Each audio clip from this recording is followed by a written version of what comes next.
Coucou les filles, cette semaine on se retrouve pour une nouvelle vidéo, pas à pas, ongle en gel, ma participation au Technical Challenge, la griffe de Kevin Matta. Donc vous êtes au courant que j'ai participé à un concours là récemment. Kevin organisait un challenge de reproduction sur sa griffe en fait. Donc toutes les participantes n'avaient aucune formation sur cette griffe. Donc le seul indice qu'il nous a donné, c'est le pliage de son chablon et donc une photo des griffes que lui-même avait réalisées. Donc je me suis basée donc à la photo de son chablon que j'ai essayé de reproduire au niveau du pliage. Alors j'avais constaté qu'il y avait deux encoches sur chaque côté. Alors avant de poser mon chablon définitivement, j'ai fait un essai comme ça pour voir ce que ça pouvait donner. Donc on procède un peu pareil que pour les autres formes, il faut adapter le chablon à son ongle naturel et en fait après c'est juste du découpage et du pliage pour le reste. Donc j'ai remarqué que sur son chablon il y avait le départ du chablon qui partait un peu comme une amande russe, donc avec un bout très serré. Puis ensuite, le reste du chablon était donc plié en deux et présentait une cassure. Vous voyez comme il y a ici là cette cassure. Alors ce qui était difficile, c'était d'arriver de faire en sorte qu'il n'y ait rien qui gêne au niveau du modelage de l'ongle et vraiment de tout faire synchroniser, plier vraiment pour que ce soit encastré les uns dans les autres. Donc comme une fois que j'ai trouvé la pliure du chablon, j'ai donc enlevé mon ongle, j'ai appliqué une fine couche de base, j'ai catalysé 2 minutes. Ensuite j'ai décidé de faire ma construction au gel couvrant au cover builder beige de chez Cupio. Pourquoi un cover builder? C'est parce que comme j'avais décidé de faire un ongle complètement blanc pour éviter qu'il y ait des écarts de couleur et que ce soit bien uniforme, c'est mieux de faire avec un gel de construction couvrant comme ça l'ongle a la même couleur partout. Donc dans un premier temps j'ai procédé à mon extension. Alors je ne vous cache pas tant bien que mal. À ce moment-là, je me suis dit, lorsque j'étais en train de faire l'extension sur le chablon, j'avais l'impression que ça ressemblait à rien et je me suis dit, ma pauvre, ça va être une catastrophe. Donc j'ai quand même continué. Je me suis dit que sûrement que le reste se ferait, la mise en place se ferait avec la construction intégrale et heureusement parce que, en fait, oui, c'est ce qui s'est passé. En fait, ce qui me gênait là sur l'extension, c'était qu'il y avait cette cassure que l'on peut voir au niveau du pliage du chablon. Et je me suis demandé comment j'allais pouvoir faire pour que cette cassure n'y soit plus et devienne un arrondi en fait. Donc effectivement, vous remarquerez qu'il y a une très grosse construction au-dessus. Donc là, c'est à ce moment-là que je remarque que j'ai sûrement pas assez relevé mon chablon. J'aurais peut-être dû le relever encore un peu plus pour qu'il y ait un peu moins de construction à réaliser au niveau de la cassure et qu'il y ait une courbure un peu plus prononcée. Alors il est évident que pour réaliser ce genre de forme, ces formes extrêmes, il vous faut un gel qui se tienne, il vous faut un gel qui soit quand même assez épais. Vous ne pouvez pas du tout réaliser ce genre de forme avec des gels monophase ou des gels fluides, c'est pas possible. Vous passez, vous ne pourriez pas, vous y passeriez un temps fou et ça serait pas possible, ça serait tout difforme. Il vous faut vraiment un gel épais. Donc vous voyez qu'ici je continue ma construction, donc je catalyse une nouvelle fois 2 minutes. Donc là déjà j'ai une forme qui ressemble un peu plus à ce que Kevin nous demande de reproduire. Et je me dis bon allez c'est parti, tout le reste se façonnera au limage.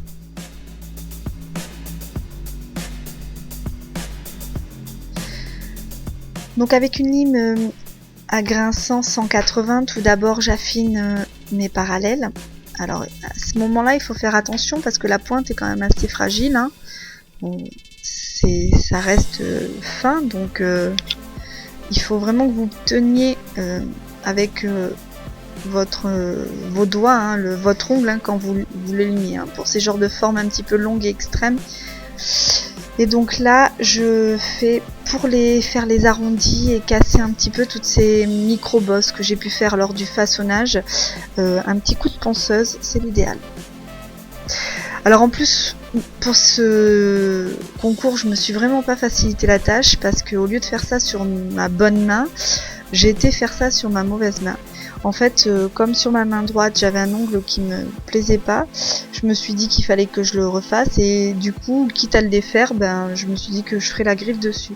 Sauf que j'avais absolument pas pensé que c'était une forme que je maîtrisais pas du tout et du coup, ça a été quand même assez compliqué, surtout au niveau de la forme de l'arrondi, pour creuser l'arrondi de la griffe. J'étais pas à ma main, j'étais pas à l'aise, donc du coup j'ai mis un peu plus de temps que je ne l'aurais mis en temps normal sur ma main, ma bonne main. Alors ici, j'enlève toutes les poussières. Hein.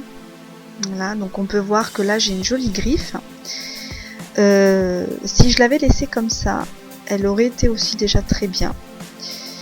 Mais par contre, étant donné que j'ai appliqué un gel blanc derrière, j'aurais dû l'affiner encore un petit peu. Parce que une fois rajouté mes 2 fines couches de gel peint blanc, puis ma fine couche de construction et mon sealer, ça m'a quand même pas mal épaissi la griffe.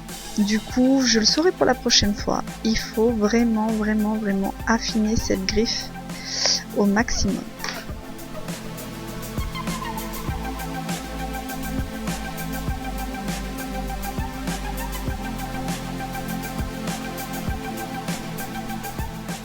Donc ici, j'applique la première couche de gel peint blanc.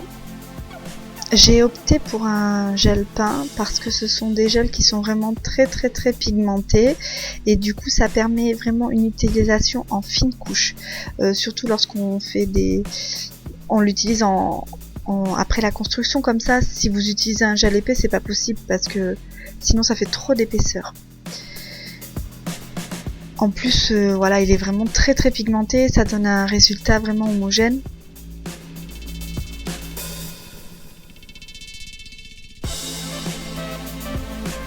Je catalyse 2 minutes, puis ensuite je vais venir appliquer une seconde couche de gel blanc. Donc le gel peint Cupio. Non, c'est le gel sans accroche celui-ci, pardon.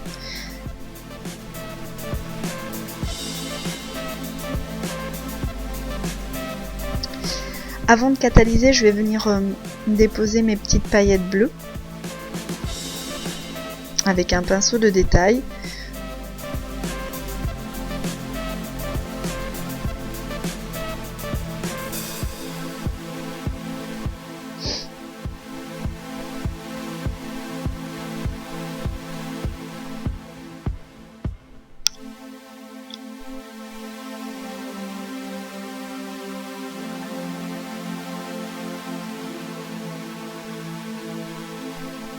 Ensuite, une fois que j'ai catalysé, je vais appliquer une fine couche de gel de construction pour protéger mes paillettes et faire en sorte que ce ne soit pas qu'il n'y ait pas des aspérités en fait, parce que parfois quand on met des petites paillettes comme ça en finition, ça peut faire des petites bosses, des petites accroches et moi j'aime pas trop.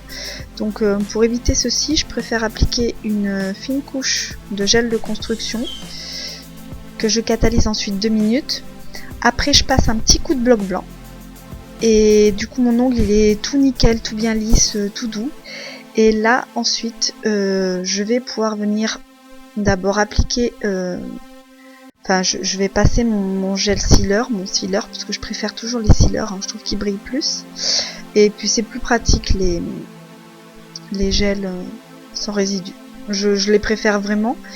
Donc vous voyez ici je passe un petit coup de bloc blanc vraiment pour polir la fine couche de gel de construction que j'ai pu mettre. Si jamais il y a une paillette qui s'est mise de travers, ça va l'alimer bien et du coup mon ongle sera parfait, il n'y aura aucune aspérité dessus.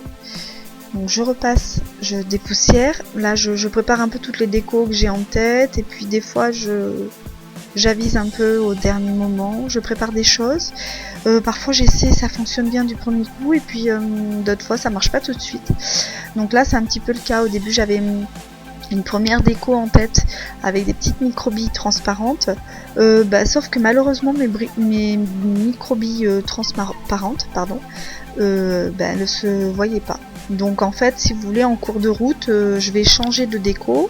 Donc là j'applique mon sealer, donc une fine couche de sealer, et avant de catalyser le sealer vous allez venir y déposer vos strass, vos microbilles, vos décorations.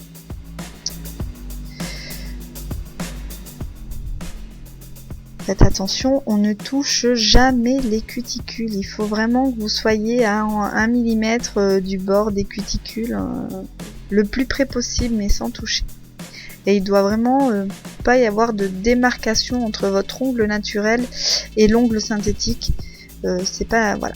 Ici, vous pouvez voir, alors c'est pas fait exprès, mais vous pouvez voir la forme du chablon que je lui ai donné. Et par rapport à le chablon que Kevin avait pu poster sur internet, là on voit bien en fait que la cassure pour faire la griffe, je l'ai pas assez prononcée. J'aurais sûrement dû prononcer plus cette pliure en fait, pour vraiment donner un effet crocheté, enfin une courbe plus prononcée à ma griffe. Enfin, c'est ce que je suppose. Après, voilà, comme je vous l'ai précisé, toutes les filles qui ont participé à ce challenge n'avaient pas de formation griffe. Donc on a un petit peu interprété ça à notre façon, avec nos expériences aussi, et on s'en est toutes plutôt bien sorties. Franchement, il y avait quand même de très très jolies choses. Donc au début, voilà, je pensais faire une espèce de fleur avec des microbilles, des strass, et bon, vous allez voir qu'en fait, les microbilles ne se voient pas, donc ça, après, en fait, je vais les enlever, et je vais garder que le pourtour de l'ongle, en fait, en strass, parce que finalement, c'est plus joli, en plus, il y a plein de paillettes, et ça faisait trop de gris-gris, en fait. Bon, des fois, je suis un petit peu trop...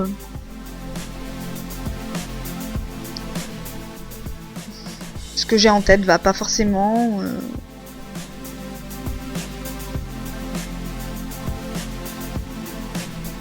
voyez, on les voit même pas sur les vidéos, les bulles, hein. On les voit à peine. Hein. C'est vraiment... Du coup, ça avait vraiment aucun intérêt de les laisser parce que de toute façon, ça se serait pas vu. Par contre, j'aime vraiment les petites perles comme ça, là, les strass en perles et puis les strass brillants, c'est vraiment ce que je préfère.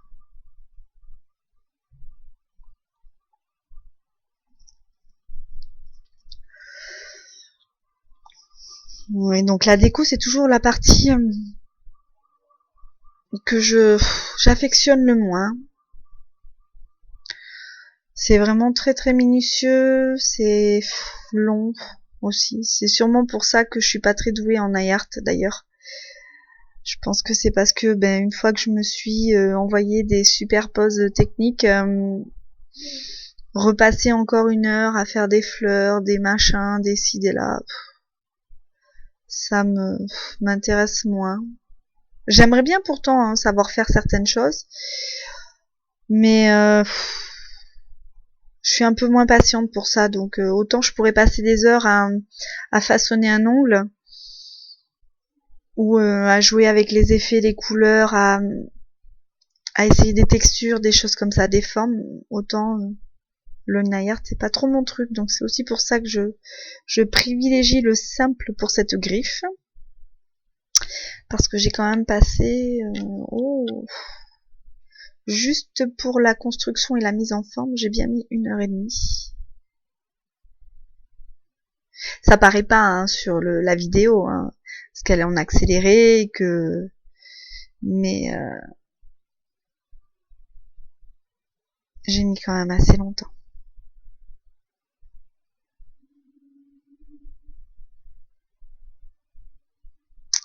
Donc du coup là vous voyez j'ai enlevé les microbilles et les strass que j'avais prévu de mettre au milieu. J'ai fait donc le contour des cuticules en strass. Les gels de finition, les sealers, on catalyse 4 minutes. Et pour les gels de finition, avant de dégraisser, on laisse refroidir. Maintenant mon huile à cuticule. Et voilà. Voilà ma griffe. Ma belle griffe. Donc du coup cette griffe, je l'ai gardée. Au début, je trouvais que c'était un petit peu extravagant. Et puis, de toute façon, l'extravagance, c'est quand même moi, hein, surtout dans les ongles. Donc finalement, je l'ai gardé. En plus, je l'ai fait seulement 2 jours avant les vacances scolaires. Donc après, j'allais pas à l'école pendant 15 jours. Donc du coup, je me suis dit que allez, c'était vraiment le moment de garder cette griffe. Voilà, donc vous voyez là, pendant le moment où je vous parle, j'ai encore ma griffe au doigt.